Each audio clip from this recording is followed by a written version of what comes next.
U.S. attempts to convince European allies to raise defense spending has caused concern in Russia, which has accused the NATO alliance of preparing for made-up threats. President Donald Trump has repeatedly called attention to the fact that the U.S. is the biggest contributor to NATO, and his administration has made it a high priority to convince allies to increase spending. A leaked letter from Defense Secretary James Mattis to his British counterpart, Gavin Williamson, expressed specific warnings about the UK's defence budget, with Williamson facing a fight to preserve it from cuts. Asked about the letter, Russian Foreign Ministry spokeswoman Maria Zakharova said that it was not an isolated action, and that the wider trend of Washington lobbying for more defence spending from European allies was problematic for Moscow. If we are talking about the trend, then in the face of it, it cannot but worry us, Zakharova said, according to state news agency RIA Novosti.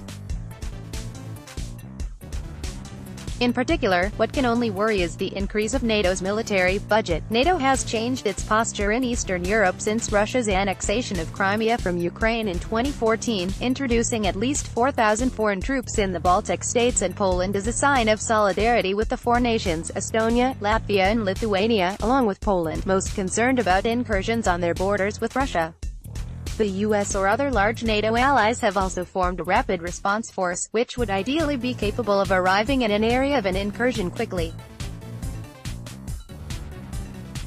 Russia has repeatedly used the formation of these forces to argue that NATO's actions are ungrounded, though the Russian military is itself undergoing upgrades across its many branches. By defending itself from made-up threats, the alliance is raising constructions from the period of bloc confrontation, as it continues the construction of the U.S.